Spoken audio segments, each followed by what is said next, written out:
G'day everybody, how's it going? Little video here. I want to just follow on from an article that I sent out a couple of weeks ago about the various types of tyres that we can have on our road bikes and the sort of tyre pressures to run in them, particularly as we're coming into the winter months. Roads are getting a little bit wetter, and unfortunately the road surface around where most of us live tends to not be particularly great, so we want to have a tyre which is going to do the job for us, keep us on the road, keep us safe, and keep us rolling fast as we like to go. So the main thing that I'm going to show you today is a selection of various wheels and tyres that I've been collecting over the years for my bicycles, and I'm just going to run you through the purpose for them and the decisions around why I chose those tyres for that job. And if you have any questions, then please just comment, send us a message, or yeah, just reach out and share some of your own thoughts to us. I'll link the original article in the notes to go along with this video, or if you listen to the podcast, to go along with that, and hopefully that can give you a little bit more information, a little more background. So let's have a little bit of a look at what we've got here. As you can see, I've got a selection of some wonderful wheels that I've collected over the years, and on the bikes that I've got lined up here, I've got various other types of wheels as well. So I want to take you to this first one. So some of the old school people will recognise this as a Campagnola Shimano, which was the chosen race wheel of the 90s. And these are quite a remarkable wheel, really, full aluminium. But one thing that was unique with them is they, well, not particularly unique, but one thing that was interesting about them is they're a tubular wheel, so you had to glue the tyre on. A lot of people would understand what tubular tyres are, but if you look at the tyre itself, super narrow, and this was the norm back in the day. If we find the label, you'll see it says, so this is a Continental Giro, 22 millimeter, maximum 145 psi, glued on. Amazing tyre, very light, very narrow, and the ride quality on these wasn't particularly great, but they were what we had in the time. So bit of a bone shaker. Had a lot of fun riding these. Taught me how to ride a bike. The next one that we look at, this is something that came out a little bit later. This is a Maverick Cosmic. You would have seen this on bikes in the early 2000s. And on this one, I've got a Continental Grand Prix 4000 23mm. Now the reason why I'm really only running a 23mm on this and no wider is because this rim itself is relatively narrow.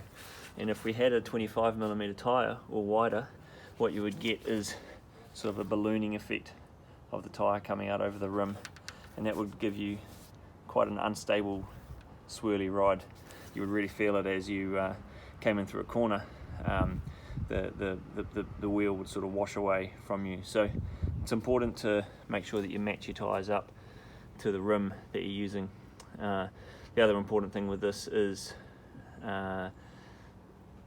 any wider, it also affects the aerodynamics of the tyre as well. What you don't want is to have a tyre wider than the rim and having turbulent air building up behind the tyre over the rim itself. So we've got a tyre that matches nicely to the rim, and in that era, this is the sort of rim that we were using. So any wider of a tyre wouldn't be useful or wouldn't be effective.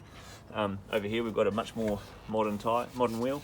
This is a negative split NS 50, so it's 50mm deep, and on this I'm running a Continental GP 5000. This is actually a 25mm tyre, but I'd happily ride 28s on this. And if you look at the tyre profile, it's quite a lot wider than the 23s, and certainly a lot wider than the 22s. But the 28mm tyre would fit really nicely on this rim. Main thing being is the rim profile is a lot wider, so it's a much wider external rim width.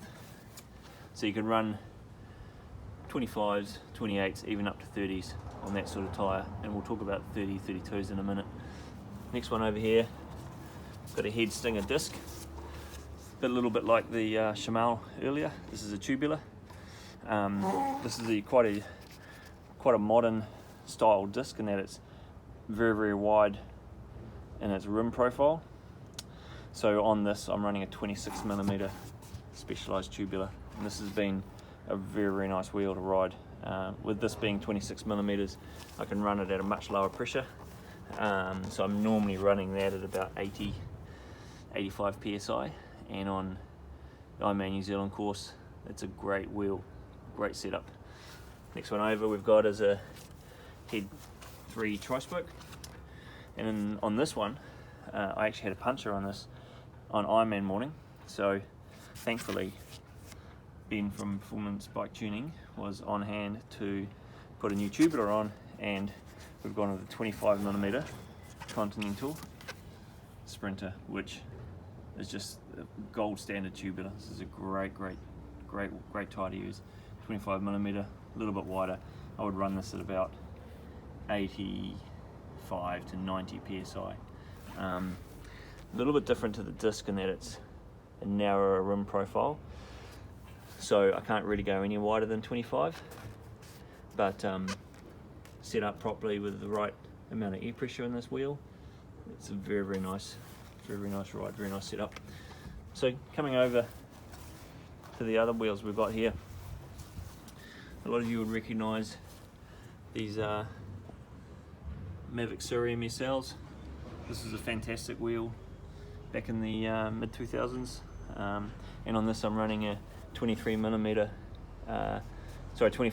Continental gator skin, and this is mainly punch resistance. This is a winter bike. This is the one I use when I don't really want to get my race bike dirty. Gator skin's super punch resistant, and just a really safe tyre to ride. Pretty slow, pretty doggy. They don't go in a hurry, but very, very cool, and it's a great winter option. At 25mm, double check. Yep, 25. I'd run that at about 85 to 90 psi. Any wider than that, obviously being an older style rim, I can't go out to 28s for a couple of reasons. Obviously it will balloon out over the side, as I mentioned earlier, but the other issue is with this being a rim brake bike is any wider of a rim of a tyre, we would struggle to get tyre clearance through the rims, through the brake caliper. So it's quite important to understand that. Next thing over here is absolute bulletproof wheel set, Zip 202 Firecrest, and on this I'm running a 28mm Vittoria Rubino Pro. I've been riding 25s on this for a long time, and it wasn't until a few months ago I thought, I'm going to see if I can get 28s on this, and as you can see, clearance is perfect, got plenty of room there. So this is my go-to training option on my tri-bike. This is my Shiv, and I'll be running this for as much of my training as I can when I'm riding this bike, and I'll run these tyres at about 78 to 82 psi generally. Probably a little bit more on the front because you put a little bit more on the front end when you're on aero bars, but 28s compared to 25s on South Auckland roads are amazing, absolutely perfect. So if you can fit 28s in your bike, it's a really good option. And the last one, which is probably my favourite at the moment because I'm just loving riding this wheel, or this tyre. This is a Conti GP 4-season 32mm. I've got these built onto the Zip 30 rim, which is a really bomb-proof aluminium training wheel brought up by Zip. This is sitting on my Cannondale Super 6 Evo. I rode that this morning, so sorry that it's a little bit dirty, but it did rain on me and I haven't had a chance to clean it yet. But as you can see, this tyre here is so wide. Look at that compared to my thumb width. Plenty of clearance, and I run these at about 55 to 60 psi.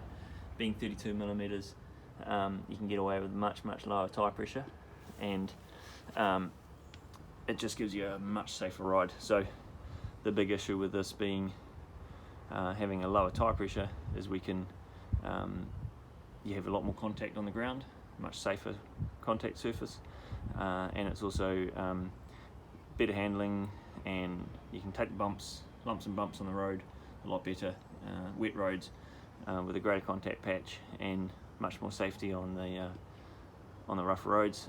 Makes this a fantastic winter option. And then occasionally we like to go a little bit of gravelly, and this tyre does the job for me. I've ridden this on quite a bit of gravel road actually, and the tread pattern is barely been touched, so really cool option.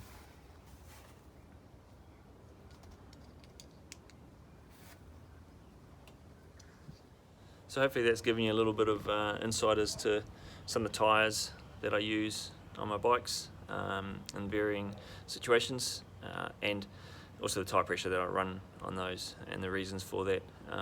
But you know, the most important thing is to try things out, see what works for you, what doesn't work for you.